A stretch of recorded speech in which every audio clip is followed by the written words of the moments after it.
They avoided each other in public. But the looks screamed everything that words could not say. Have you ever loved someone the whole world thought was wrong? Have you ever felt the weight of hiding what made you live the most? Because it is exactly there, in secrecy, in silence, that this story begins. Imagine two rival families, a political war that has spanned generations. On one side, the name that rules the city. On the other, the voice that challenges this power. And in the middle of it all, a love. A forbidden, hidden, intense love. A love that was born at the exact moment it should have died. She grew up hearing that he was her enemy. He was raised to destroy everything her last name represented. But when they met for the first time, none of that mattered. Because there are things that the heart feels before the mind understands. And they felt it. They felt it with their bodies, with their souls, with the urgency of someone who knows that it couldn't last. But it lasted. In between impassioned speeches, between silent dinners and parties where they pretended not to see each other. Every avoided touch was torture. Every forced absence, an abyss. And yet, there, in the midst of the chaos, there was beauty. There was desire. There was courage. The world said no, parents said never. But their eyes, they told a whole story without opening their mouths. It was love in its raw state. Love that no one chose, but that no one was able to stop. Because when the feeling is true, it finds gaps even in the most closed walls. You are about to discover a story where secrecy is the only possible shelter. Where every look is worth 1,000 words. Where the impossible becomes desire. And desire turns into an internal war. And it all leads to one moment. A moment that changes everything. Because the time will come when they will have to decide, love or loyalty? And that's where it all really begins. Her name is Scarlett Warren. She grew up in mansions, surrounded by security and silence. She was the daughter of Senator Gregory Warren, a man feared in the spheres of power, respected by some, hated by many. Scarlett learned early on not to trust anyone. Her life was made up of agendas, public commitments, and rehearsed smiles. Her mother? A discreet shadow. Her friends? Handpicked by the political siege. Scarlett grew up observing and keeping. She kept her own feelings, her own desires, her own dreams. She always knew that her surname weighed more than her own voice. On the other side of town, and the political spectrum, was Eliot Monroe, a name marked by revolt. His father, Thomas Monroe, was the face of the opposition. The man who challenged Gregory Warren with every speech, every headline, every televised debate. Eliot grew up amid protests and convictions. He did not have luxury, but he did have freedom. He was an idealist, passionate about justice, determined to change the system that his father fought so hard against. But, unlike Thomas, Eliot believed in dialogue. In the midst of a world that was screaming, he was the one who listened. But he never imagined that, one day, he would listen to his heart amid the noise of the battlefield. The two met at a university event, promoted by an independent foundation. Scarlett had gone reluctantly, representing her father's office. Eliot, as guest of honor of a group of young activists. And there, in that neutral space, something unexpected happened. Their eyes met. Just that. But enough to ignite something that neither of them knew how to name. Scarlett didn't know who he was yet, but Eliot recognized her immediately. Those amber eyes, the erect posture, the restrained manner. She was the enemy's daughter, the untouchable, the unattainable, but also the most real among all the fake faces he was tired of seeing. They exchanged few words that day, but they left with much more than they had entered. A dangerous curiosity, a shy desire, and a feeling that insisted on growing even though it was the most forbidden of all. Eliot began to watch her steps, discreetly. Scarlett, for the first time, found herself wanting to know more about someone her father would never approve of. Days later, they met again, in a hidden cafe, where by chance, or fate, their paths crossed again. The look that lasted seconds the first time, now stayed. They talked about books, about music, about politics carefully, but they talked. And with each word, the tension between the two grew thicker. It wasn't just attraction. It was as if the two had found themselves in a space where they could finally truly exist. Scarlett, for the first time, was not just the senator's daughter. Eliot, for the first time, was not just the rebel's son. There, in that little parallel universe they built in the intervals of the family war, they were just two young people trying to understand why it all seemed so right and so impossible at the same time.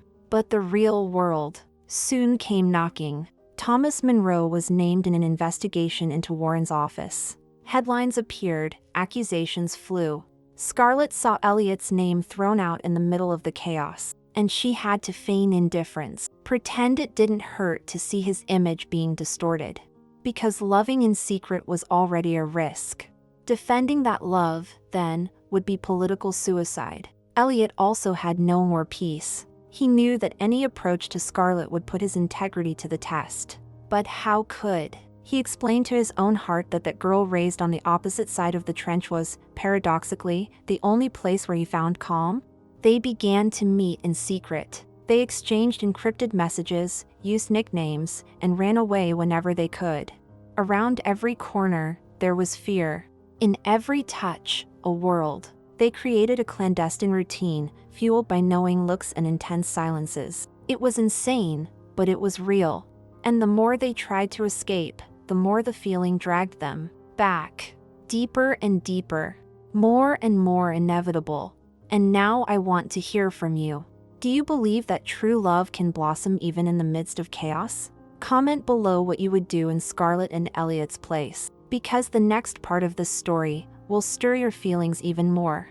They loved each other in the dark. In the silence of the early mornings when Scarlett turned off her cell phone just to escape her father's surveillance, she ran with her heart racing to the discreet alleys of the old part of the city where Eliot was waiting for her. There was never any kissing in public. There was never any hand holding in daylight. Everything was hidden, tight, urgent.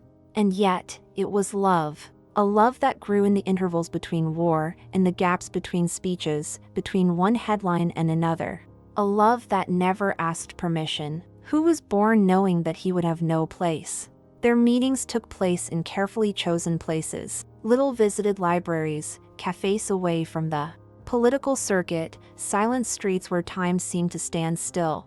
There, among empty corridors and notes hidden in books that only they knew how to look for, they built a world that the rest of the city would never accept. Scarlett wrote messages on napkins that she left between the pages of classic novels. Eliot responded in small, drawn letters, as if he knew that every detail matters when the risk is losing everything. But every kiss came with guilt. There was no room for lightness. What should have been sweet was always tinged with fear, with tension, with that constant knot in the pit of her stomach that knew their time was borrowed. That they were playing with something bigger than themselves. Scarlett knew that if her father found out, everything would change. Not just her public image, but the entire life she had learned to keep under control. Eliot, on the other hand, carried the weight of a family name that fought against everything her family stood for. He wondered if he was betraying his own blood. If his desire for Scarlett was, in some way, a surrender. Still, they kept going. Because there was something in that feeling that no political logic could dismantle. Something raw, true, overwhelming. Scarlett felt alive in a way she had never experienced before.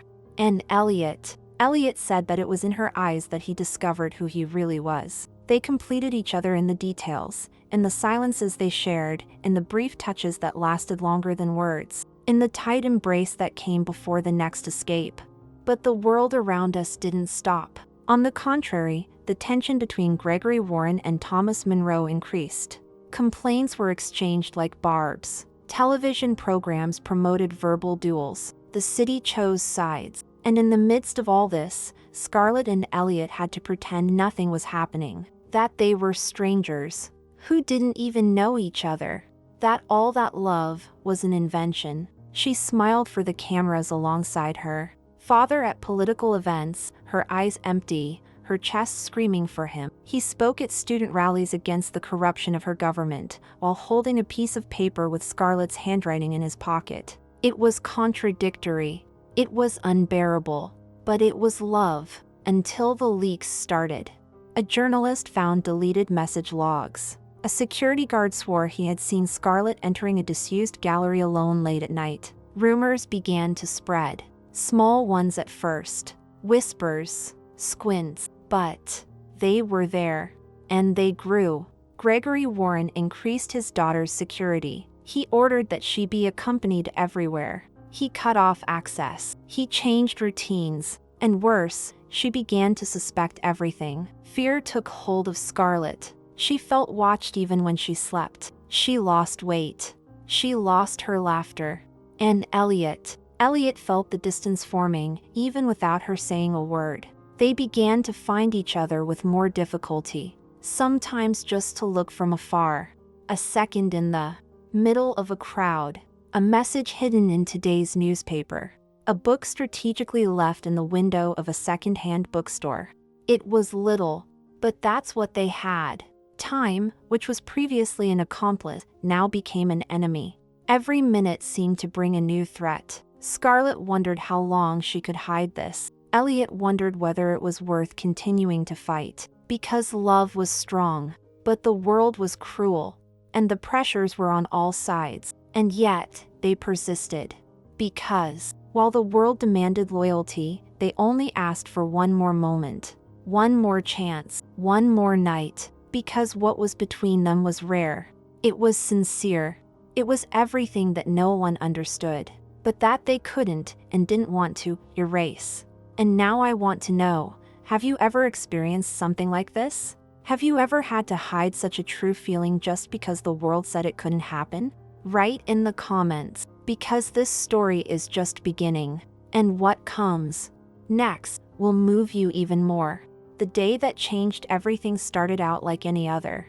Scarlett woke up early, put on her impeccable clothes, tied her hair up the way her mother always suggested, tight and controlled, and went downstairs for breakfast. But Gregory Warren was different that day. There was silence at the table.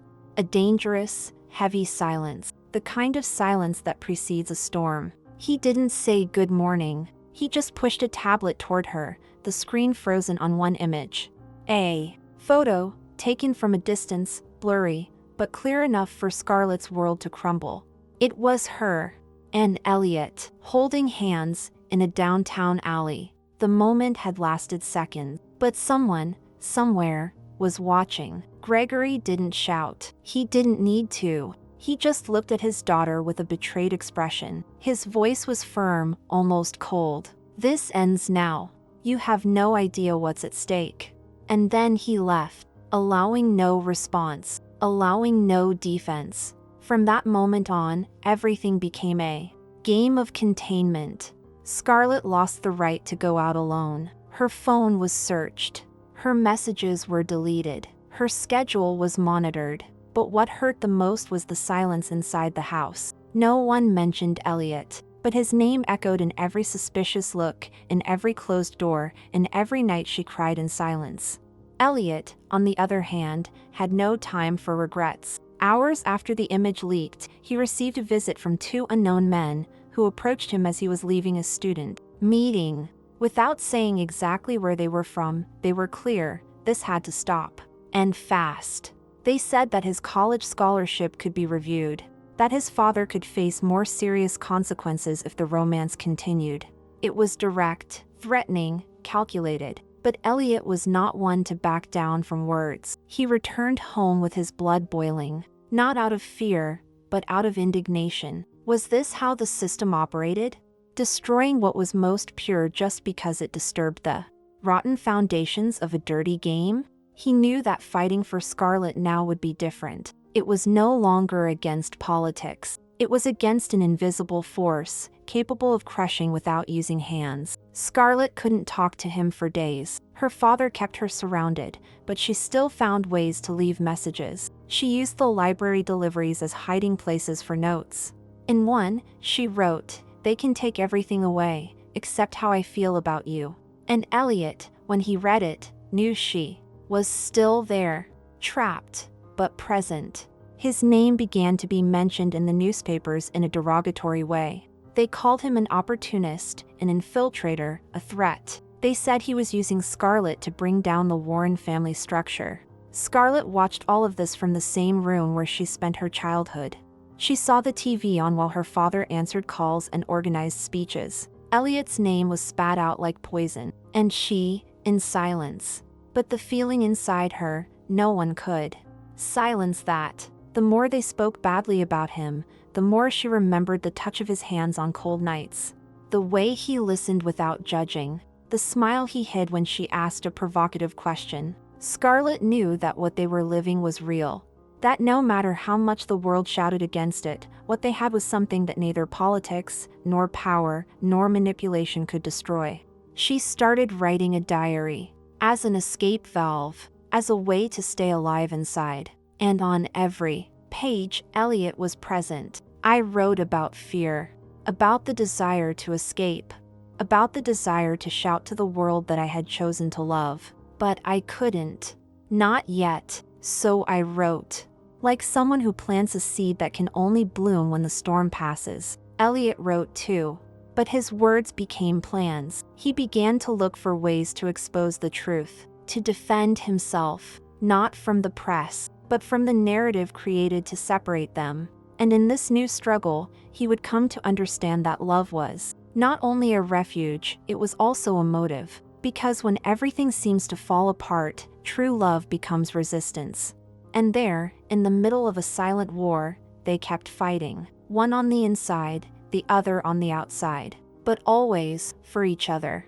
The park where it all began was almost unrecognizable that night. Dry leaves covered the stone path, and the air seemed heavier, as if it knew that there, in just a few words, an entire destiny would be decided. Scarlett arrived first. She hid her face with a discreet hood, the same one she wore on days when she needed to escape the routine that suffocated her. His steps were uncertain, but his heart was racing. Eliot appeared minutes later. The same firm gaze, the same restless manner of someone who carries the weight of the world on his shoulders and still doesn't give up feeling. He stopped in front of her, and time, for an instant, stopped too. They both knew that this meeting was a risk, but there was urgency. There was something that could no longer be kept back. He took a deep breath. He looked into her eyes as if asking for silence from the chaos. And he said, "Tomorrow, I may lose everything. But today, I only want you." It wasn't just a sentence. It was a request, an outburst, a confession. Because Eliot knew that the next day wouldn't be just another political debate. It would be the final confrontation between two forces that had been fighting for years. Thomas Monroe versus Gregory Warren. Truths exposed. Alliances broken, masks falling. And him, right in the middle. Scarlett felt the world spin around that sentence. Because she knew it too. She knew that if he faced her father on stage, live, in front of cameras and headlines, there would be no turning back. Eliot would be crucified by the press that Gregory masterfully manipulated, and she, inevitably, would be dragged along with it. But there, among the twisted branches of the trees that had once heard the first hello, all she could think was, "He's here. He still chooses me. Even now." She held out her hand. Eliot held it like someone holding the only certainty in a storm. They were silent for long minutes. There was nothing left to hide between them. What they needed now was not an explanation. It was a decision. Eliot then took a letter from his pocket, written by hand. The letters were firm and the lines were intense.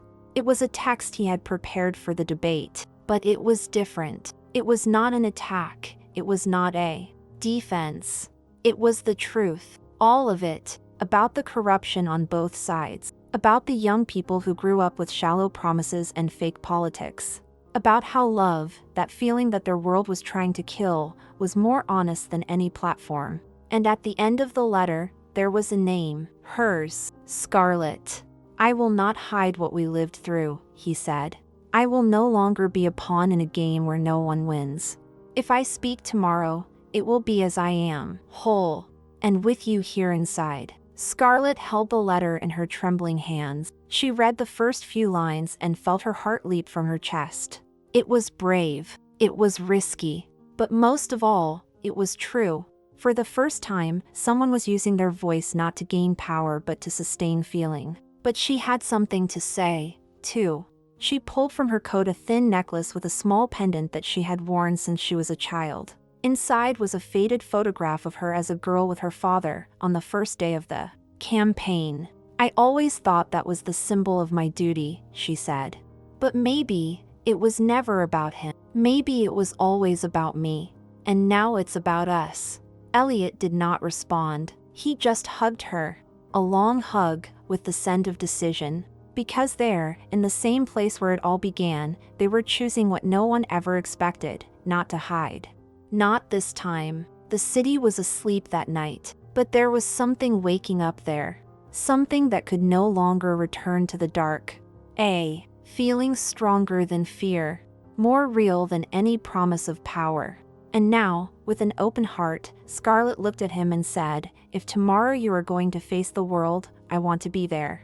Even if it is in silence, even if no one knows. But I need to see you talk about what you lived. I need to see you, be you." And it was at that moment, at that exact moment, that their world changed. Because love, when it gains a name, when it gains a face, when it is finally said out loud, does not return to the shadows. And even knowing that the price would be high, they were ready to pay. Ready to challenge everything and everyone. Because certain stories, when they are born, do not accept being silenced. And this one, you have already noticed, is still far from over. At that moment, when Senator Marcus Levin's office was filled with men in ties and fiery speeches, the voice that rose up did not come from any political platform. It came from his daughter's heart. Scarlett entered with a firm face, but her eyes trembled as if they carried the weight of all the silences she had endured for love. Her father, accustomed to winning by shouting and arguing, did not expect to be defeated by a single sentence. And he was. "You fight for an ideal. I fight for love. And love is no one's enemy."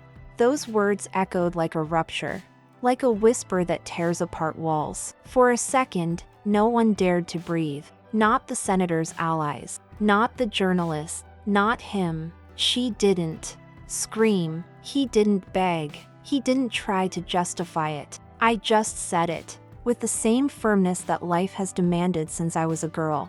But now, no longer to protect the family name. It was to protect his name, Elijah. The boy who grew up hearing that the Levin family was the ruin of the country.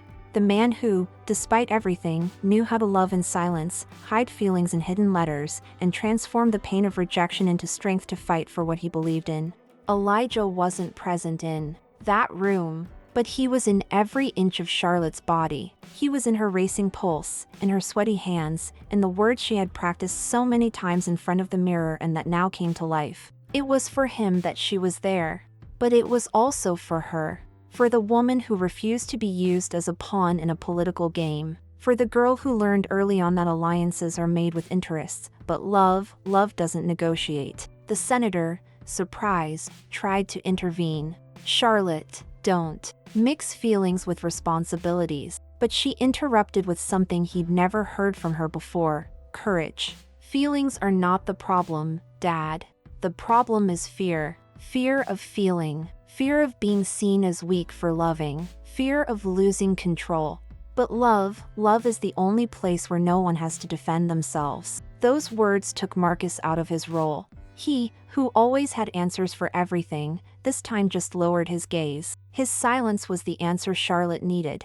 And it was in that silence that she left the room. Firm steps, open chest, light soul. Outside, Elijah waited. He didn't know what she would say. He didn't know if she would come. But when he saw her emerging into the hallway, unafraid, her eyes brighter than ever, he understood. She had chosen, and she didn't have to say anything. Because in that hug, in the middle of the empty corridor of a building full of secrets and strategies, everything was said. The world outside was still screaming, but there, the silence said it all. And this is where the story still pulses, ready for the next step. Because when love is placed before fear, it doesn't just survive. It transforms. And what comes next starts now. The world said no. He said with laws, with rules, with rehearsed speeches. He said it behind closed doors, with hard looks, with whispered judgments in corners of offices. But their hearts never asked. You never asked permission. never bowed. Because what existed between Scarlett and Elijah was not a showcase love. It was a trench love. A feeling that grew even when everything said it couldn't blossom. That has withstood time, pressures, and the expectations placed on them since birth. After that night, nothing was the same again. Scarlett faced her father, yes. But more than that, she faced herself. She faced her own insecurity, the fear of disappointing, the shadow of her surname. And Elijah, he stopped being just the son of her opponent. He became the man who decided to no longer hide, who chose to love out loud even if his voice trembled. They didn't make the front pages of newspapers. They didn't have smiling photos in society columns. They weren't celebrated for their courage. But they found something greater than public approval. They found the peace of being where their hearts told them to be. And that, for someone who grew up surrounded by demands and appearances, was revolution enough. They walked in silence. But it was a different silence from that of their first encounters. Now, it was a silence of understanding, of presence, of care. They walked together through the less busy streets, laughed at simple things, rediscovered the beauty of everyday life. And every detail seemed like a victory. A gesture, a touch, a look, everything was living proof that love, when it is real, survives the impossible. Scarlett started writing again, not to hide notes, but to remember what he experienced. It recorded emotions, reunions, and overcome fears. And each word was like a seed thrown into the wind, ready to touch anyone who had also felt that love was impossible. Elijah, in turn, used his voice in public debates to defend something that until recently he thought had no place there, the right to love. At any time, anywhere, with any surname. Their story is not about political victory. It is about emotional courage. About what happens when two people look at each other, see each other, and choose to go through war to find each other. Because yes, between war and silence, it was love that had the most courage. And that courage changes everything. And now I speak to you, who stayed until now, who felt the lump in your throat, who held your breath during the confrontation, who was thrilled with the reunion. Did this story touch you? Comment here what touched your heart the most. Was it the secret, the boldness, the surrender? Your comment is like a continuation of this story. It proves that there are still people who believe that love, even when hidden, can be the truest feeling of all. Like this video if you believe that stories like this still need to be told. Stories of pain, of new beginnings, of forbidden passion, but above all, of truth. Because a like here is more than a gesture, it's a sign that you felt it together. And each click of yours helps spread this emotion to more people. Subscribe to the channel to be part of a community where emotions have a name, face, and voice. Here, those who truly feel find a place to stay. The next stories are already coming, and each one carries the power to move us even more, to touch us deeply, to remind us that love cannot be explained, it must be lived. And in the next video, maybe you'll see yourself in another character, in another pain, in another courage. But with the same feeling that unites us here, the certainty that the heart never loses its way. Because in the end, those who truly love never ask if they can. They love, and that's enough.